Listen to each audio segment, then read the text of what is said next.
Hi all. So our vacation sadly is coming to an end, but I just wanted to be able to do another RV safety tip. Because one of the things that I see quite sadly on the road is the amount of vehicles that are overweight. And a lot of you are like, what? Overweight? Most of the time my trailer's way underneath my towing capacity. But is it really? You see, many of you have not taken the time to actually read the owner's manual or actually see those little notes that are in all of the different manufacturers' information. And one of the things that most people don't realize is there's a lot of half tons that are pulling fifth wheels that really shouldn't. There's a lot of pickup trucks pulling massive travel trailers and they're actually illegal. And it's not that they're exceeding the towing capacity, it's when it comes to payload. And payload is the number that everybody just magically ignores. It just disappears into thin air. And a lot of people happen to think that the passenger compartment doesn't have any effect on the storage and tool compartment, and it has no effect on the towing component. But all three are very critical when we actually take into account what can you do safely. So to give you for an example, did you happen to know that the maximum towing rating of any pickup truck is rated with full tank of gas and a driver only? And not just a driver only, a driver that only weighs 125 pounds. I don't weigh 125 pounds. So already I've lost a little bit of towing capacity just because of the fact that I have some muscle, you know? So we have to be able to have a way to actually calculate what we can safely tow, regardless of what our truck is, what our trailer is. There has to be a way to do it safely and properly. And there is. Two things that we need to take into account right off the bat. First thing, every manufacturer has these data tags that are right here. And they will actually tell you what the maximum axle weight, the gross vehicle weight ratio, and front axle and rear axle can support at the particular tire pressures. Okay? And at the same time, if we head to the trailer,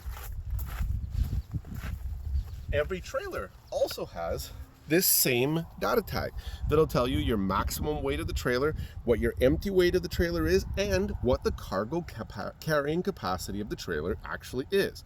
Those are very important. Where it gets a little bit more difficult is the actual payload of the truck. And one of the things that we actually have to take into account is payload is already going to be dependent on what accessories you've added to the truck. I've added a truck cab. My truck has running boards. Those all deduct from the payload capacity of the truck. Did you know that? It's important to actually realize that. So there's an amazing Excel spreadsheet that I'll actually put in the link so that you would be able to test your own vehicles. And with this, it allows me to be able to determine what is the curb weight of the truck. And just so you know, that took a little while to actually find your actual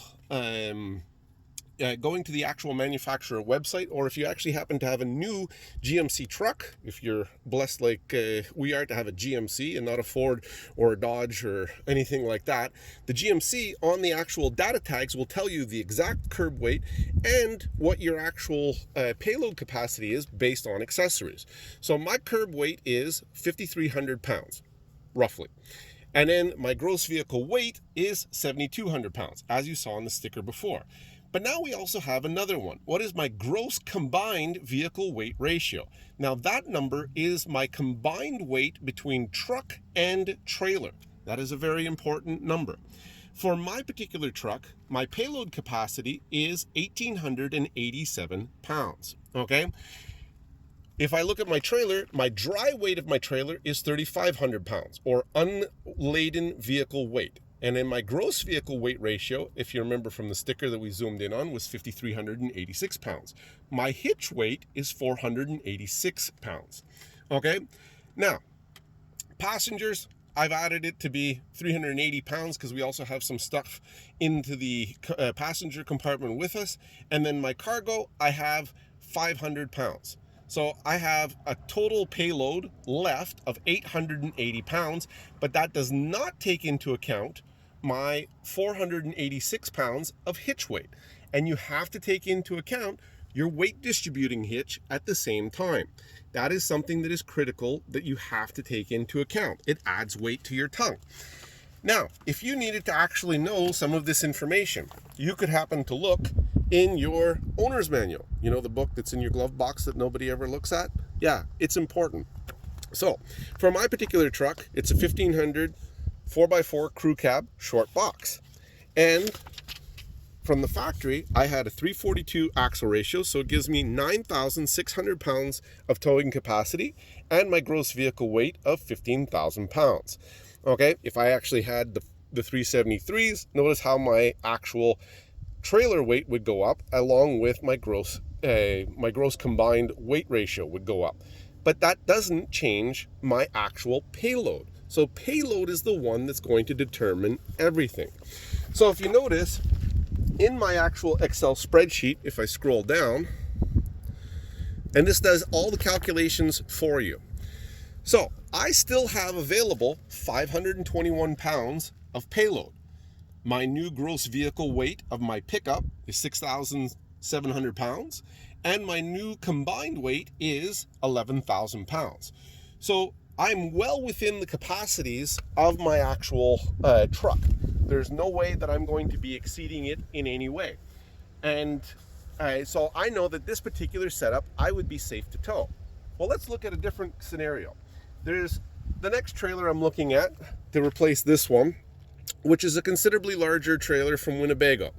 And its unladen weight is 6,500 pounds, not 3,500 pounds. So right away, my unladen weight has gone up by 3,000 pounds. And my hitch weight went from 486 to 750. Okay, everything else stays practically the same. And if I'm pulling it with this pickup, notice that my available payload now is only 257 pounds. So technically, I could only bring one other passenger who's a little bit bigger than me with me in the truck itself. And if you notice, I'm actually 230 pounds away from my maximum legal weight. Okay, even though my towing capacity, it's well within, it's 1,000 pounds less than my maximum towing capacity. Towing capacity is not the determining factor. Payload is your determining factor. You need to do your calculations so that you're safe for yourself and your family, and you're safe for everybody else on the road. Otherwise, you're stressing your engine, you're stressing your transmission, you're stressing your axles, you're stressing your brakes, and you're probably stressing out your wife at the same time, and probably yourself. So use the tools that are there and make driving and RVing safe for everyone. That's your RV safety tip for this season. Happy camping.